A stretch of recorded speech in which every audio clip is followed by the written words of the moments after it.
Boker Tov. The video is Leila Nishmas of Shmuel Bach with Chaim Tzvidoiv. Yesterday we left off with one of the secrets for the success of winning the court case about 35 days from today in Rosh Hashanah. So we mentioned the idea of being Melamed Zchus on everyone else in Klal Yisrael. So what is this based on? So it's based on, first of all, there's a Zohar, incredible Zohar.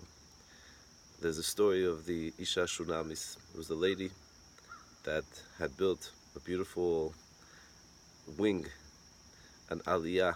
It means she had an upstairs attic, a room. This is the way to do if you have some extra money, invest. So you should have a room to be able to be machnas orchim, especially Talmidei Chachamim.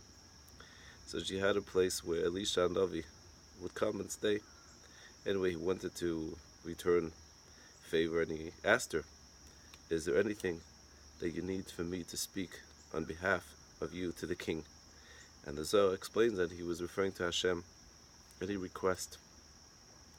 So the Isha Shunam said, "No, B'soich ami anoichi yesheves. I'm living amongst my people." So what does that mean? So the Zohar says that she doesn't want to be individualized. She wants to be part of the klal. Why? Because when you're individualized, and then they look at your books much more carefully. It's like the IRS. They start scrutinizing, well, why do you have this and why do you have that, and the investments there, and you're getting rewards there. I want to be amongst the people. When you're amongst the people, things pass much easier. So that's one thing. First of all, when a person is melamed zchus in someone else, you walk into a shul, you walk into a simcha, and the first reaction is you're looking at people, and human nature is to judge and say, why are they wearing this, and why they look like this, and why are they doing that, and why is this person doing this? First, melamed zchus, figure out a limud zchus. Then afterwards, if you have in a way, like we said, that you could help the person, gavaldik. You want to correct the person, you want to teach the person, has to come with a lot of love, like the Rabbi says.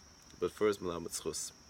The second source for this reason, this inspiration of being melamed zchus in people, really, I just got this recently, is where I was learning shoftim. You go from one shofet to the next, starting with a Sneel ben Kanaz. These are names that we should have grown up with.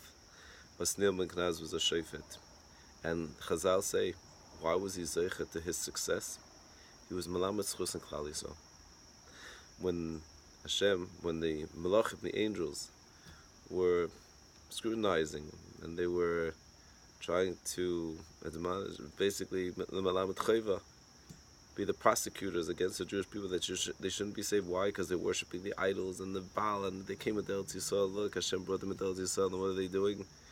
Exactly what Hashem warned them not to do in this week's Parsha. Watch out from being involved with the non-Jews and their idols and their intermarrying. And they did. And therefore the angels were saying, why should you save them? Sneel ben Kanaz says, yeah, but you saved Klal Yisrael when they were in Mitzrayim, and they were Avodah Zarah. Save them again. And not only that, look at that, they're still turning to you. Kimi goy godol, asher lo elokim krovim alahu.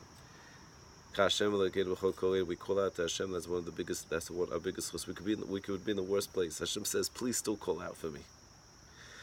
Another example, Gidon. There's a guy named Gidon.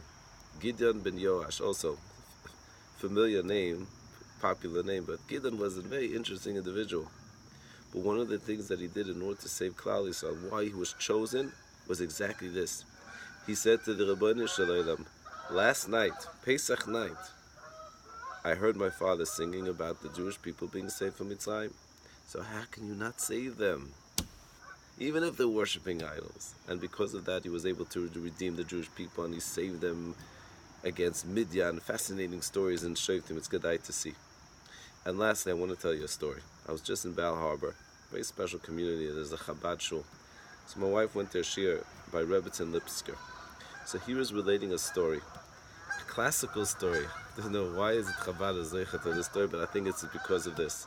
By them, one of the mailas of Chabad, that it makes no difference. As long as you're Jewish, your son is Jewish, your mother's Jewish, the tefillin's going to go, and they're going to carry you, they're going to make sure. And you never know, and I mean it, but you never know. They always have these stories, and this is a story, true story, of where Rabbi Lipsker just came out. The Lubavitcher had told him to go out to Bal Harbor, to the area there in Miami. There was nothing there. Now you go there, it's unbelievable. Anyway, he goes out there, and yeah, classic. He needs a minion. He needs a 10th person. He goes outside. I'm saying it a little bit shorter, the quick version of this story.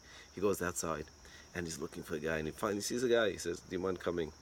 So the guy, first he asked me, "Jewish?" He says, "I'm Jewish, but I'm busy. I'm sorry. I already ordered lunch in this non-Jewish place." Basically, that's where he was heading to. So Lipska says, "Please, I would really, really appreciate if you came." Anyway, back and forth. The guy said, "No, I'm sorry. I already ordered my lunch." He goes.